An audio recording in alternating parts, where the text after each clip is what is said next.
Bismillahirrahmanirrahim. Assalamualaikum warahmatullahi wabarakatuh. Nah, di video kali ini kita akan membahas bab mengenai perubahan lingkungan yang disusun oleh saya sendiri, Arya Cita.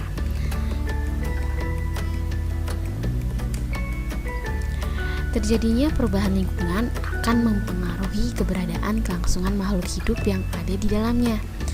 Jika ada salah satu komponen yang berubah, tentu akan menyebabkan perubahan pada makhluk hidup lain yang tidak mampu beradaptasi dengan perubahan yang terjadi. Nah, yang pertama itu penyebab perubahan lingkungan terbagi menjadi dua. Yang pertama secara alami, kemudian terjadi akibat campur tangan manusia atau kegiatan manusia. Perubahan lingkungan secara alami, yang pertama itu jadi perubahan lingkungan secara alami itu disebabkan oleh bencana alam. Nah, itu contohnya seperti tanah longsor, tsunami, banjir, gunung meletus, gempa bumi. Nah, terjadinya kerusakan atau perubahan yang diakibatkan oleh faktor alam dapat merusak habis semua komunitas yang ada di lingkungan tersebut. Komunitas itu akan muncul kembali atau disebut suksesi, yaitu komunitas yang akan muncul kembali yang membutuhkan waktu cukup lama, bahkan sampai ratusan tahun. Contohnya suksesi pada Gunung Krakatau akibat letusan dahsyat yang terjadi lebih dari 150 tahun yang lalu. Nah, kemudian ini beberapa fotonya gempa bumi, kemudian banjir, gunung meletus, tanah longsor. Nah, perubahan lingkungan yang disebabkan oleh kegiatan manusia. Yang pertama itu ada pembukaan hutan untuk pertanian, pemukiman, dan industri. Pembukaan lahan berarti menghilangkan beberapa komponen biotik pada suatu ekosistem tersebut. Peristiwa ini dapat menyebabkan punahnya flora, tumbuh-tumbuhan, dan juga fauna hewan-hewan tertentu yang ada di hutan tersebut. Nah, kemudian terjadi perubahan daur hidrologi. Karena apa? Karena pembukaan hutan tersebut menyebabkan daerah resapan, daerah air yang seharusnya menjadi lahan resapan air menjadi berkurang lahannya, sehingga daur hidrologi tidak menjadi sempurna. Nah, kemudian berkurangnya kesuburan tanah. Yang kedua, penggunaan bahan kimia untuk peningkatan hasil pertanian. Yang pertama itu contohnya seperti penggunaan pestisida dapat menyebabkan resistensi hama, terbunuhnya organisme sasaran, serta adanya residu pada hasil panen. Penggunaan pupuk kimia yang berlebihan dapat mengakibatkan terganggunya difusi air oleh akar. Nah, jadi penggunaan pupuk kimia yang berlebihan itu menyebabkan difusi air oleh akar dan eutrofikasi. Kemudian yang terakhir, eksploitasi sumber daya alam. Nah, jadi eksploitasi sumber daya alam ini untuk memenuhi kebutuhan hidup manusia. Tapi ketika eksploitasi sumber daya alam ini dilakukan secara berlebihan, maka akan merusak lingkungan tersebut. Nah, kemudian dampaknya, tentu setiap perubahan pasti ada dampaknya dong. Nah, jadi yang pertama itu dampak perubahan lingkungannya. Yang pertama, kerusakan hutan, kemudian berkurangnya daerah resapan air, berkurangnya aneka ragam organisme, pencemaran lingkungan, dan yang terakhir ada efek rumah kaca. Nah, kerusakan hutan, kok bisa itu hutannya bisa rusak? Kenapa? Karena guna untuk memenuhi kebutuhan kayu, manusia akan melakukan penambangan hutan. Tapi jika penambangan hutan itu dilakukan tanpa ada batas, maka akan menimbulkan yang namanya kerusakan hutan. Kerusakan hutan. Nah, ketika kerusakan hutan tersebut berupa perubahan fungsi hutan sebagai penahan air dan habitat berbagai macam hewan, akibatnya daya dukung hutan menjadi berkurang sehingga dapat menimbulkan berbagai peristiwa yang merugikan. Jadi jika terjadi hujan lebat akan terjadi erosi, bahkan terjadi tanah longsor. Nah, kemudian air hujan yang tidak mampu diserap oleh tanah akan menyebabkan banjir bandang. Kemudian juga dapat merusak ekosistem sekitar hutan. Nah, akibatnya ketika ekosistem sekitar hutan sudah rusak, muncullah hewan-hewan hutan di pemukiman penduduk. Nah, karena habitat hewan asli tersebut semakin sempit dan juga ekosistemnya sudah rusak. Nah, seperti itu. Kemudian yang kedua, berkurangnya daerah resapan air. Jadi, semakin tingginya populasi juga akan meningkatkan kebutuhan lahan untuk pemukiman. Nah, sudah kita ketahui bahwa banyak sekarang sawah itu dialihfungsikan sebagai pemukiman, lahan pemukiman. Karena semakin tingginya populasi manusia juga akan meningkatkan kebutuhan lahan untuk apa? Untuk pemukiman. Nah, sehingga lahan hijau menjadi berkurang. Sedangkan pemukiman tersebut dibuat oleh manusia merupakan pemukiman permanen berupa beton dari semen. Nah, sudah kita temui bahwa banyak jalan-jalanan atau jalan-jalanan di perumahan atau di perkampungan itu sudah di beton atau di semen, sehingga akan menghalangi tanah untuk menyerap air. Berkurang lagi nih daerah resapan air, sudah di beton, jadi nggak bisa tanah tidak bisa menyerap air. Dalam suatu ekosistem, lahan hijau berperan penting sebagai daerah resapan air.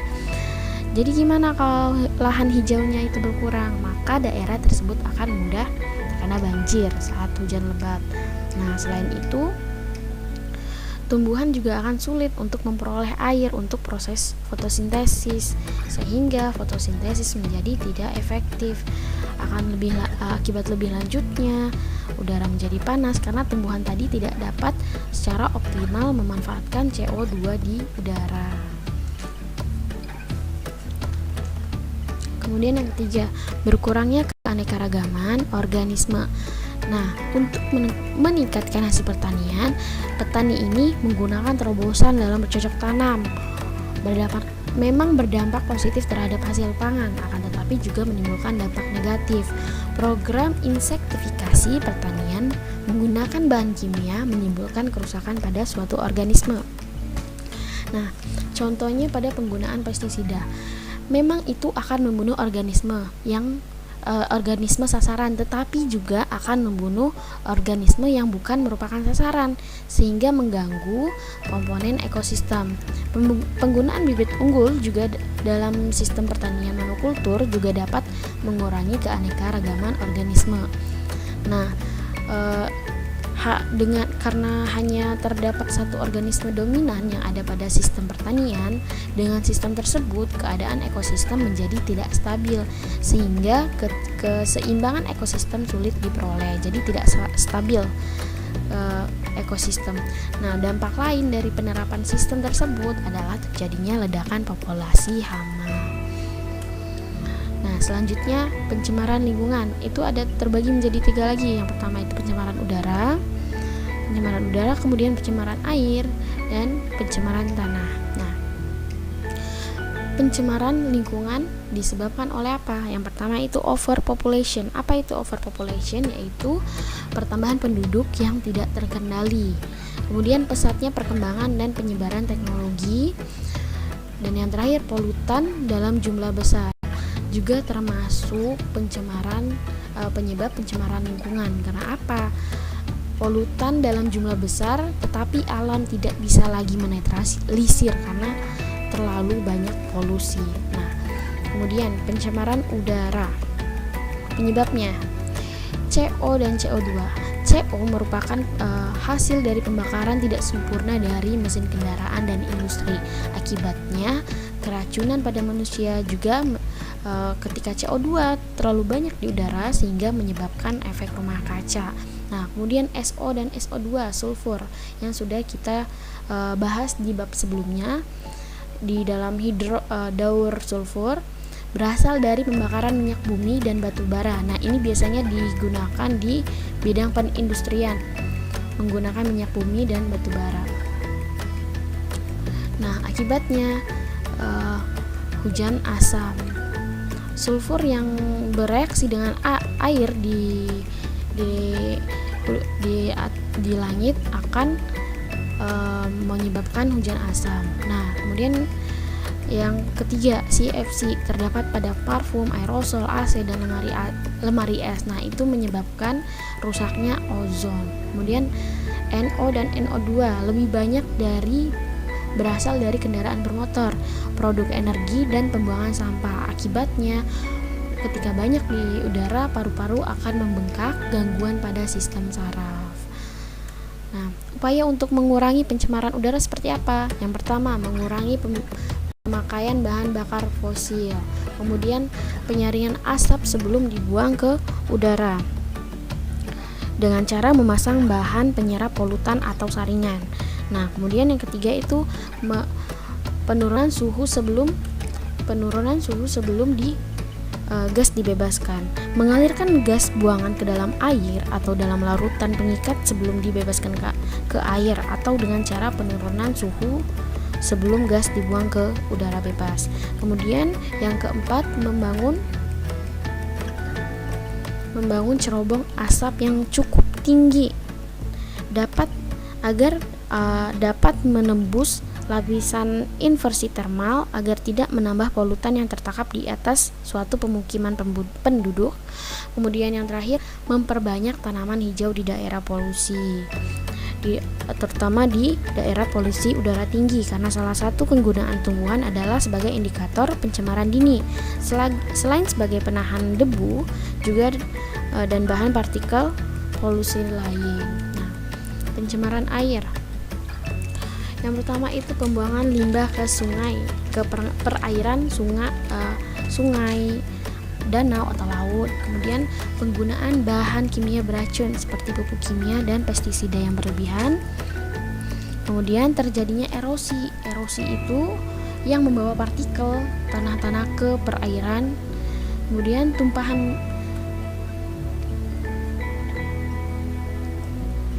minyak karena kebocoran tanker atau ledakan sumur minyak lepas ke pantai. Nah, sedih kan ngelihat pantainya kotor karena minyak. Nah, ini merupakan penyebab pencemaran air. Apa upayanya untuk mengurangi pencemaran air? Gunakan air secara bijaksana. Nah, itu penting. Menggunakan air secara bijaksana. Kurangi penggunaan air untuk kegiatan yang kurang berguna dan gunakan dalam jumlah yang tepat. Nah, kemudian yang kedua, limbah-limbah industri sebelum dibuang ke aliran air harus dinetralkan terlebih dahulu, ya, sehingga tidak lagi mengandung unsur-unsur yang mencemari perairan. Untuk itu, setiap industri atau pabrik diwajibkan memiliki unit pengolah limbahnya. Nah, kemudian yang ketiga itu melarang pembuangan sampah ke aliran sungai, parit, atau selokan itu. Kemudian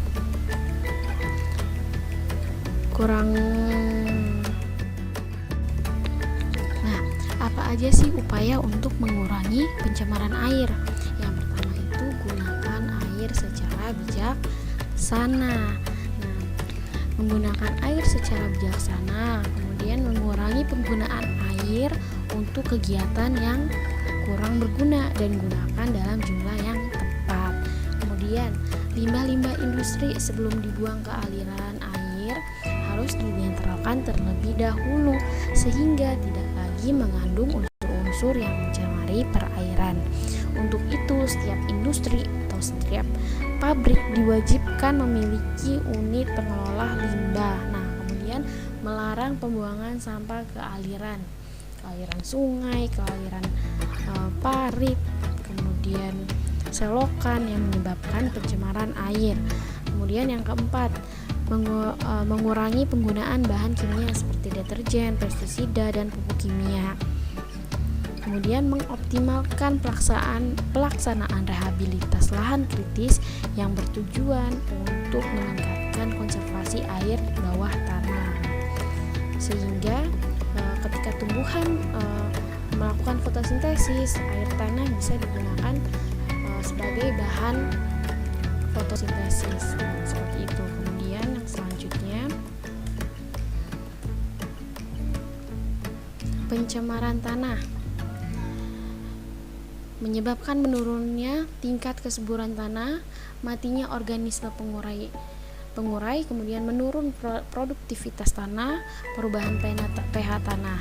Nah, perubahan pH tanah yang berpengaruh buruk terhadap penyerapan hara dari tanah yang oleh tanaman. Nah, pencemaran tanah ini sebenarnya sangat erat hubungannya dengan pencemaran air. Air yang tercemar juga akan menyebabkan tercemarnya tanah yang terkena air tersebut. Oleh karena itu, bahan yang menyebabkan pencemaran air sesungguhnya juga merupakan bahan pencemar tanah juga. Selain bahan pencemar yang larut dalam air, pencemar si tanah yang lainnya adalah bahan-bahan padat yang tidak bisa diuraikan seperti plastik, keramik, genting, gelas, dan kaca. Nah, seperti itu. Kemudian efek rumah kaca. Nah, ini efek rumah kaca sudah dipelajari di SD ataupun SMP ya. Nah, efek rumah kaca ini sebenarnya merupakan peristiwa alami untuk membuat bumi itu menjadi lebih hangat. Tetapi karena perubahan lingkungan tadi seperti pencemaran udara yang menyebabkan efek rumah kaca menjadi peristiwa yang merugikan. Nah, efek rumah kaca terjadi karena meningkatnya gas rumah kaca di udara yang mengumpul di lapisan atmosfer bumi yang membentuk semacam perisai. Nah, hal ini menyebabkan panas yang keluar dari lapisan atmosfer itu akan dipantulkan lagi ke bumi. Panas dari bumi yang dipantulkan lagi ke bumi akan menaikkan suhu bumi sehingga menimbulkan efek rumah kaca. Nah, berikut adalah gas penyebab terjadinya efek rumah kaca. Tingginya kadar CO2 di udara akan melampaui kemampuan tumbuhan menyerapnya. Nah, iya dong. Biasanya dihasilkan dari pembakaran bahan bakar minyak, batu bara, serta bahan bakar organik lainnya.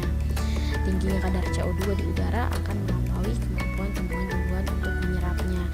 Iya, karena tumbuhan yang terlalu banyak CO2 di udara, tumbuhan tidak bisa memanfaatkan CO2 secara optimal. Karena tadi juga sama, pembukaan lahan sehingga daerah resapan air semakin menyempit. Ketika daerah resapan semakin menyempit, si tumbuhan sulit untuk memperoleh air untuk melakukan proses fotosintesis.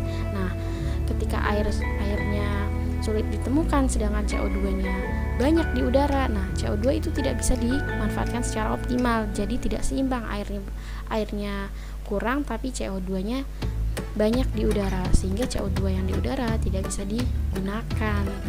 CO2 tersebut membuat semakin banyak di udara dan membuat efek rumah kaca tersebut. Nah, kemudian yang kedua, metana merupakan gas dengan emisi rumah kaca 23 lebih berbahaya dibandingkan dengan CO2. Gas metana ini dihasilkan dari kotoran hewan, pembakaran biomasa, serta terdapat pada sampah organik setelah dilakukan perobakan oleh bakteri. Nah, itu metana. Kemudian nitrogen oksida dihasilkan dari reaksi antara nitrogen dan oksigen di udara. Jadi adanya nitrogen oksida itu adanya reaksi nitrogen dengan oksigen di udara saat terjadi pembakaran pada saat suhu tinggi. Gas ini juga berasal dari tempat yang kepadatan lalu lintasnya tinggi. Nah, kemudian gas-gas lain seperti belerang, oksida, klorofluoro, karbon, dan lain-lain termasuk penyumbang dalam gas rumah kaca. Upayanya untuk mengupayakannya gimana? Mengurangi dampak buruk efek rumah kaca. Yang pertama itu hemat bahan bakar fosil. Ya, itu tadi sulfur bisa menyebabkan hujan asam. Kemudian mengupayakan lingkungan sehijau mungkin agar CO2 di udara bisa dimanfaatkan oleh tumbuhan. Kemudian mengurangi penggunaan produk yang berpotensi memperburuk efek rumah kaca seperti tadi CFC. CFC itu ada di AC, kemudian di parfum. Nah, itu bisa merusak lapisan ozon. Nah, dampak negatif efek rumah kaca itu yang sudah kita ketahui bahwa suhu permukaan bumi yang akhirnya meningkatkan suhu permukaan bumi yang akhirnya bisa mengakibatkan adanya perubahan iklim yang sangat ekstrim. Apa tadi, CO2 terlalu banyak sedangkan tumbuhan tidak bisa menggunakan secara optimal, dan sedangkan juga air, pembukaan lahan yang menyebabkan pembukaan hutan yang menyebabkan daerah resapan berkurang, airnya sulit diperoleh untuk tumbuhan melakukan proses fotosintesis jadi tidak seimbang, kemudian mengakibatkan terganggunya hutan serta ekosistem lain di bumi sehingga mengurangi kemampuannya untuk menyerap karbon dioksida di atmosfer. Nah, sekian yang bisa saya paparkan di video kali ini. Kurang